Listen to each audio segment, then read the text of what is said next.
श्री राधा अष्टमी की कथा। एक बार राधा रानी की सखियां छोटे छोटे बर्तन बनाकर उसमें झूठ मूठ का भोजन बनाकर भगवान जी को भोग लगा रही थी। इतने ही नहीं, वह अचानक दुर्वासा ऋषि आ गए। और आप तो जानते ही हैं, दुर्वासा ऋषि अपने क्रोध के लिए प्रसिद्ध हैं। दुर्वासा ऋषि को देखते ही राधा रानी और उनकी सखियां अत्यंत डर गई, क्योंकि यदि दुर्वासा ऋषि किसी के समक्ष कुछ भी बात कहते और कुछ भी मांगते तो उनकी इच्छा के अनुसार ही करना पड़ता था, अन्यथा वे क्रोध में आकर श्राप तक दे देते थे। तभी दुर्वासा ऋषि ने राधा रानी से एक मांग की जो अत्यंत दुर्लभ थी। वह क्या थी, ये हम आज की हमारी राधा अष्टमी की विशेष कथा में सुनाएंगे। तो चलिए कथा प्रारंभ करते हैं। एक समय की बात है, ऋषि दुर्वासा जी बरसाने गए हुए थे। उस समय श्री राधा जी अपनी सखियों के साथ खेल रही थी। राधा जी और उनकी सखियां छोटे छोटे बर्तन बनाकर उसमें झूठ मूठ का भोजन बनाकर भगवान जी को भोग लगा रही थी। श्री राधा रानी और उनकी सखियां यह सब कर ही रही थी कि अचानक से दुर्वासा ऋषि वहां पर आ पहुंचे। ऋषि दुर्वासा को देखकर श्री राधा रानी और उनकी सखियां ऋषि के सम्मान में उठ खड़ी हुई और डर के मारे कांपने लगी। फिर उनको सादर प्रणाम किया, फिर बड़े ही सरल भाव से उनका स्वागत करते हुए उन्हें बैठने के लिए कहा। ऋषि दुर्वासा भोली भाली और छोटी छोटी कन्याओं के इस सरल व्यवहार को देखकर अत्यंत प्रसन्न हुए और उन कन्याओं द्वारा बिछाए गए आसन पर जाकर विराजमान हो गए। जिन दुर्वासा ऋषि की सेवा में कोई गलती ना हो जाए, कोई कमी न रह जाए, इस डर से त्रिलोकी हमेशा डरती रहती थी। उन्हीं दुर्वासा ऋषि की सेवा भाव श्री राधा जी और उनकी सखियां बड़ी सरलता और प्रेम से कर रही थी और ऋषि दुर्वासा उन्हें देखकर सिर्फ मंद मंद मुस्कुरा रहे थे। फिर राधा जी की सखियां कहने लगी, ऋषि देव, क्या आपको ज्ञात है कि हमारी राधा रानी बहुत ही स्वादिष्ट लड्डू बनाती है और उन्हीं लड्डू से हमने भगवान को भोग लगाया है और अभी हम आपको भी प्रसाद के रूप में वितरित करेंगे। इसके बाद राधा जी की सखियां जाकर राधा जी के हाथों से बने हुए लड्डू का प्रसाद तो लाती है, परंतु वह लड्डू ब्रिजरज के खेल में बना हुआ झूठ मूठ का लड्डू था। यह देखकर ऋषि दुर्वासा उनके भोलेपन से बहुत ही प्रसन्न हो गए और हंसने लगे और हंसकर ही बोलने लगे कि हे प्यारी देवियों, अब क्या मैं ये प्रसाद ग्रहण कर लूं? क्या मैं यह प्रसाद जो आपने बनाया है? ऋषि दुर्वासा के इस प्रश्न पर सारी सखियां एक साथ ही एक ही स्वर में कहने लगी, जी हाँ ऋषिवर, ये हमारी प्यारी श्री राधा जी ने बनाए हैं और हमारा दावा है कि आज तक आपने ऐसे लड्डू कभी भी नहीं खाए होंगे। उसके बाद ऋषि दुर्वासा जैसे ही उस झूठ के बने लड्डू को प्रसन्नता पूर्वक अपने मुख में डालते हैं तो वैसे ही वे ऋषि पूरी तरह से आश्चर्यचकित रह जाते हैं, क्योंकि एक तो उस लड्डू में ब्रजरानी का यानी मिट्टी का स्वाद था और ऊपर से उसको स्वयं श्री राधा रानी ने अपने हाथों से बनाया था। इससे ज़्यादा और क्या हो सकता है? अमृत को भी फीका कर दे ऐसा स्वाद था उस लड्डू का। वह लड्डू खाकर ऋषि दुर्वासा की आंखों में खुशी के आंसू भर आए और उसके बाद अत्यंत प्रसन्न होकर उन्होंने श्री राधा रानी को अपने पास बुलाया और बड़े ही प्रेम से उनके सिर पर हाथ फेरते हुए उन्हें आशीर्वाद देते हुए कहा कि बेटी राधा, आज से तुम अमृत हस्ता हुई, अर्थात अमृत बनाने वाले हाथ तुम्हारे हाथ से बना हुआ भोजन या कोई भी पकवान खाएगा दीर्घायु वाला और हमेशा विजयी होगा। ऋषि दुर्वासा जी धन्य हैं जिनके आशीर्वाद ने श्री कृष्ण और राधा रानी की अत्यंत मनमोहक लीला के लिए एक मार्ग दिखाया। अब सुनिए राधा रानी की एक और कहानी। बरसाना में एक भक्त थे। ब्रिजदस उनकी एक पुत्री थी जिनका नाम था रतिया। बस ब्रिजदस के परिवार में यही थे। कुल मिलाकर पुत्री और पिता यही उनका परिवार था। ब्रज 10 दिन में अपना काम करते हुए शाम जी को श्री जी के मंदिर में जाते हुए दर्शन करते हैं और वहाँ पर संत आए हुए हों उनके साथ सत्संग किया करते थे। यही उनका नित्य कर्म था। और एक बार एक संत ने कहा कि भैया, हमें नंदगांव जाना है, हमारे पास सामान तो ज़्यादा है लेकिन पैसे नहीं हैं, तो हम सेवक कर लेते हैं, क्या हमें नंदगांव पहुंचा सकते हो? ब्रिजदस ने तुरंत ही हाँ कह दी और ब्रिजदस ने कहा, गर्मी का समय है, सुबह जल्दी उठना होगा और जल्दी चलना होगा, जिससे मैं सुबह 10 बजे तक घर वापस भी आ जाऊं। संत ने कहा, ठीक है, मैं सुबह 4 बजे तैयार मिलूंगा। बृजदास ने अपनी पुत्री से कहा कि बेटी, मुझे एक संत को नंदगांव पहुंचाना है, मैं समय पर वापस आ जाऊंगा, मेरी प्रतीक्षा मत करना।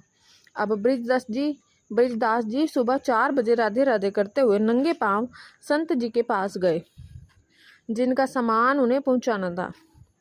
संत जी ने सामान बृजदास को दिया और ठाकुर जी की बेटी और बर्तन स्वयं ने ले लिए। अब वे स्वयं समय पर रवाना तो हुए, लेकिन संत जी को श्वास रोग था और कुछ दूर चलते फिर बैठ जाते। इस तरह नंदगांव पहुंचने में ही 11 बज गए। बृजदास ने सामान रखकर तुरंत ही वापस जाने की आज्ञा मांगी। संत ने कहा कि भैया, जून का महीना है, 11 बज रही है, इतनी दूर से थक कर आए हो और तुरंत ही जाने की बात कर रहे हो, थोड़ा जल तो पी लो, कुछ जल पान कर लो, फिर चले जाना। बृजदास जी कहने लगे, बरसाने की वृषभानु नंदिनी नंदगांव में ब्याई हुई है, इसलिए मैं यहीं का जल नहीं पी सकता। संत जी की आंखों से आंसू बहने लगे। कितने वर्ष पुरानी बात है कि कितना गरीब आदमी है, लेकिन दिल का कितना बड़ा है। बृजदास जी वापस राधे राधे कहते हुए रवाना हो गए। ऊपर से सूरज की गर्मी, नीचे तपते हुए रेत, भगवान को बृजदास पर दया आ गई। वे भी अपने भक्त बृजदास के पीछे पीछे चलने लगे और एक पेड़ की छाया में बृजदास जी रुके और वहीं मूर्छित होकर गिर पड़े। भयानक गर्मी थी, ऊपर से वे बिना पानी पिए ही वापस चल पड़े थे, क्योंकि उनका ऐसा मानना था कि राधा रानी उनकी पुत्री है और पुत्री की ससुराल में पानी पीना भयानक पाप होता है। भगवान ने मूर्छा दूर करने का प्रयास किया, लेकिन बृजदास की मूर्छा दूर नहीं हुई। तब भगवान ने विचार किया कि मैंने आज अजामिल किद कजराज को, तारा द्रौपदी को संकट से बचाया, लेकिन इस भक्त के प्राण संकट में हैं, तो कोई उपाय सूझ नहीं रहा, कोई उपाय लग नहीं रहा। बृजदास राधा रानी का भक्त है, अब तो वही उसकी प्राणों की रक्षा कर सकती है, आखिर उनको ही बुलाया जाए। भगवान भरी दोपहर में राधा रानी के पास महल में गए। राधा रानी जी ने श्री कृष्ण जी को इस भयानक गर्मी में आने का कारण पूछा। तब भगवान पूरे मस्त खड़े रहे, कहने लगे, तुम्हारे पिताजी बरसाना और नंदगांव की डगर में पड़े हैं, चल कर उन्हें संभालो। राधा रानी ने कहा, कौन पिताजी? भगवान ने उन्हें सारी बात समझाई और चलने को कहा। यह भी कहा कि तुमको बृजदास की बेटी के रूप में भोजन और जल लेकर चलना है। राधा जी तैयार होकर पहुंच गई और पिताजी पिताजी आवाज़ लगाई। उस समय वे बृजदास की पुत्री के रूप में पहुंची थी।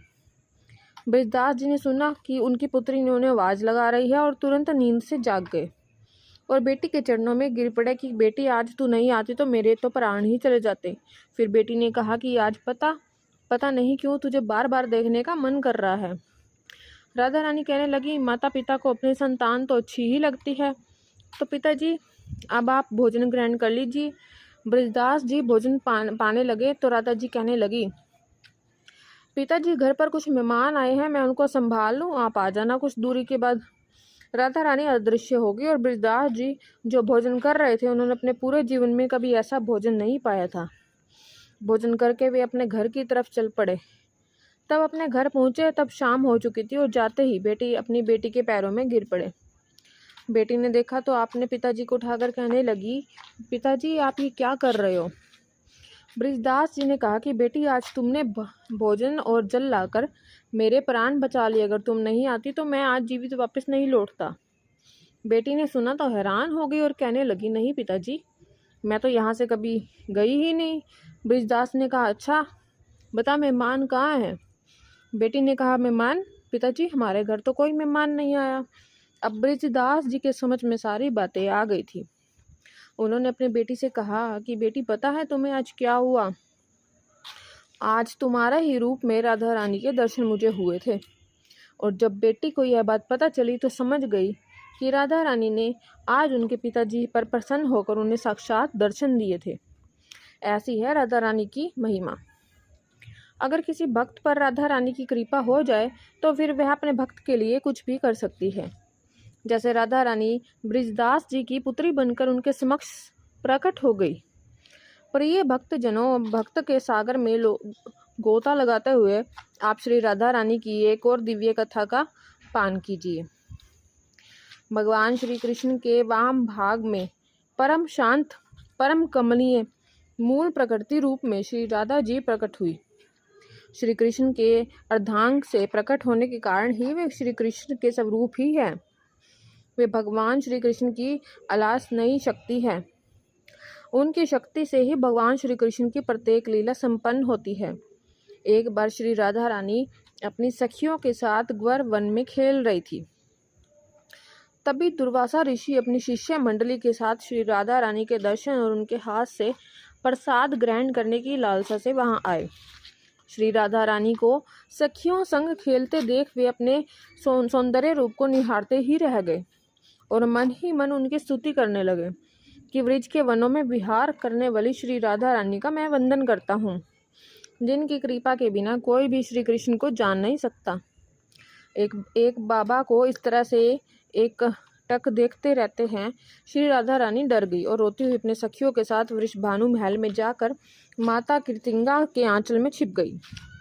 माता ने सखियों से जब श्री राधा के रानी के रोने का कारण पूछा तो सखियों ने बताया कि वन में एक डरावनी दाढ़ी मूछ वाला बाबा आया है और वह लाली को घूर घूर कर देख रहा था। तभी लाली डर गई और माता को समझते देर नहीं लगी कि क्यों ना हो ये बाबा दुर्वासा ऋषि ही है।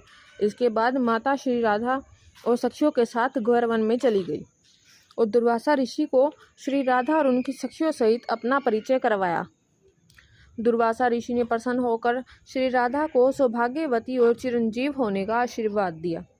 दुर्वासा ऋषि ने माता कीर्तिदा से अपने शिष्यों के साथ श्री राधा रानी का हाथ का भोजन करने की इच्छा प्रकट की और माता के इस आग्रह को स्वीकार करने में हिचक जाने लगी, क्योंकि दुर्वासा ऋषि के साथ उनके 10,000 शिष्य भी साथ में थे।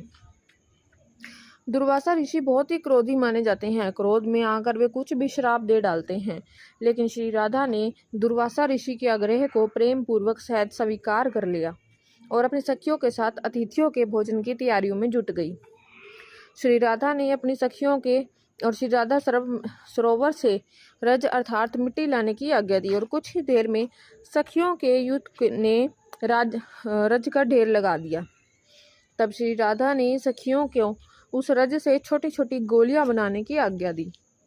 श्री राधा के मानसी संकल्प से कंदब के पत्ते दोनों बन गए, विभिन्न लताओं के पत्ते पत्तल बन गए और जब श्री राधा ने दुर्वासी ऋषि को शिष्यों सहित भोजन के लिए आमंत्रित किया, पत्तल पर रज की गोलियां और दोनों में कुंड का जल परोस कर सबसे भोजन करने का आग्रह किया, तब ऋषि को लगा कि श्री राधा ऐसा करके उनका मजाक बना रही है। परंतु श्री राधा के बार बार आग्रह करने पर जैसे ही दुर्वासा ऋषि सहित सबने रज की गोलियों को मुख में रखा, तब उन्हें अत्यंत ही स्वादिष्ट व्यंजन का स्वाद आया। दुर्वासा ऋषि और उनके शिष्य भर पेट रज की गोलियां खाने लगे और कुंड का जल पीकर तृप्त हो गए।